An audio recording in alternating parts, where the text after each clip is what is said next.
Ito ang matindi.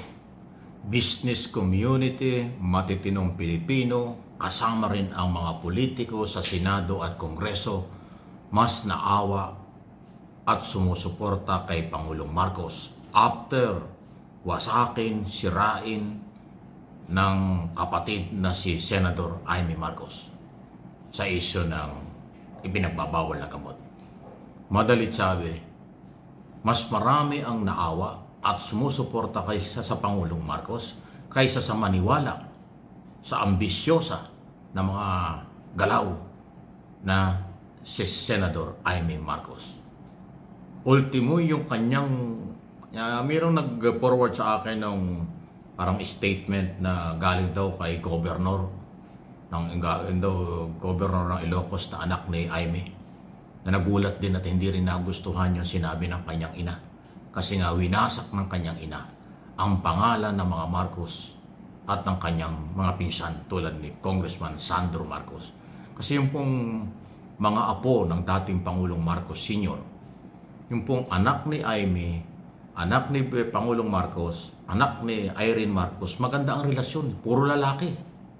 Wala palang apong babae si dating First Lady Imelda Marcos at dating Pangulong Ferdinand Marcos Sr., puro lalaki pala ang anak. So ang ganda ng relasyon mga kabataan, mga professional na mga bata, ang mga batang Marcos, second generation or third generation. Pero dahil sa pahayag ni Amy na siniraan si Sandro, siniraan si First Lady, siniraan ang kanyang kapatid na Pangulong Marcos Jr., kaya hindi nagustuhan mismo ng kanyang mga anak. At siyempre, sino ba namang matinong Pilipinong matutuwa diyan sa sobrang paninira dahil lang sa politika, dahil lang siya ay maka-Duterte, dahil lang siya ay mas kumakampi sa taga Davao kaysa sa mga taga Ilocos na kanyang pamilya. Ganong kalupit. So, maging si Senator Ping Lacson nagsalita na, naaawa daw siya kay Pangulong Marcos doon sa ginawa ni Amy. Sabi ni Ping Lacson, nawala or nabawasan daw ang kanyang paghanga kay Amy. Kasi nga mali yung kanyang ginawang paninira kay Pangulong Marcos sa harap ng rally ng Iglesia ni Cristo dyan sa Luneta. Hindi ko alam kung meron ng statement ang INC tungkol sa nangyaring yan.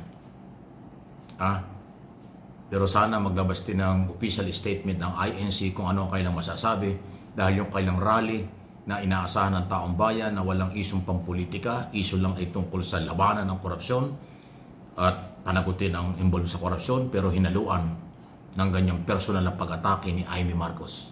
So sana ang INC magbigay din ng statement yan kasi ginamit siya nitong ambisyosa na si Amy Marcos. Winasak ang sarili, winasak ang pamilyang Marcos, winasak ang Pilipino dahil lang siya ay maka-Duterte. Ganyan silang kasama.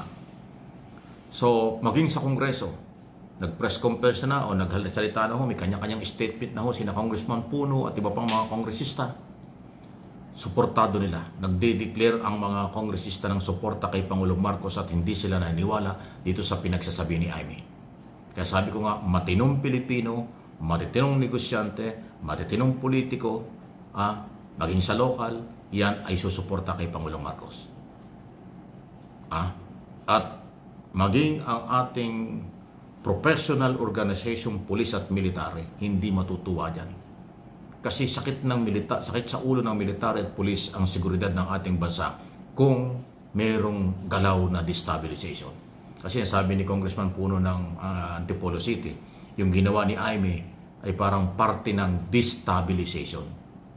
So yung mismong kapatid ang nagde-destabilize, ang nanggugulo, nagpapabagsak ng gobyernong ito. Mabuti na lang at walang suporta sa military at police. Pero siyempre, nadadagdagan ang trabaho ng police at military. Sa halip na sila'y pumukos doon sa talagang kanilang trabaho, nadadagdagan kasi may mga politikong pasaway, katulad ni Amy Marcos at iba pa. Yung mga Duterte supporters na politiko, laos na politiko, hindi makabalik sa gobyerno, yan ho yung nagiging sakit ng ulo ng ating military. Kahit kakaunti sila, kasi kung ano kanilang mga pinagsasasabi. Kaya nga nagwawarning na si Secretary Remulla. Ang mga statement na related sa inciting to sedition sa kailang mga rally, nililikom na yan. Magiging ebidensya yan. Pag ang statement ay pagkasedisyon, yan ang ebidensya para kayo kasuhan ng inciting to sedition. Kaya tama nga yung ginawa ng ating kapulisan at saka ng mga retiradong general na nagrally dyan sa People Power Monument. Pinagbawalan yung mga radical, yung mga brutal magsalita na politiko. Hindi sila nagpagamit. Kasi ang sabi ng mga retiradong general, mabuhay po kayo. Kung ano ang pagkasunduan nila sa side ng mga pulis, sa tamang proseso ng rally at pagpapahayag, yun lang. Pagka may pagkasedisyon ng statement, bawal at hindi nila papayagan. Ayun. Kaya sabi ng Secretary ng DILG, si Remulla, ang magsasalita at gagawa ng may pagkasedisyon, yun ang ebidensya para kanilang kasuhan. Ayan na. Pero sinasabi nga ni Congressman Puno na dating Department of Interior and Local Government Secretary noong panahon ni Ramos yan, di ba? Na destabilize yung statement ni Amy Marcos. Kaya nga sana yung INC magsalita kasi hindi maganda ang ganda ng hangarin ng Iglesia ni Cristo, peaceful rally, pero hinaluan ng ganyan ni Amy. So nagamit sila. So dapat magbigay sila ng mga statement na kaliliwanagan. Sana liwanagin ng INC sa taong bayan kung bakit nangyari yung ganong pahayag ni Amy. Yung ba'y planado? Yung ba'y siningit lang? Yung ba'y nanggamit lang? O talagang alam nila? So dapat magpaliwanag po kayo. Ano ha? At alam mo, mabuhay ang INC. Mabuhay ang kailang mga membro. Marami po yan. Matitino yan. Kaya lang ho nagagamit paminsan-minsan ng ilang mga politikong may sariling interest. Okay? So, pag-uusapan ito ng mahaba-haba. Down na down. Bagsak na bagsak ang pagkatao at kredibilidad ni Amy Marcos, senador pa naman. Dahil ultimong kanyang pamilya, kinukundi na siya o hindi nagustuhan ang kanyang mga sinasabi. Ay di siyempre yung kanyang makasama sa Senado.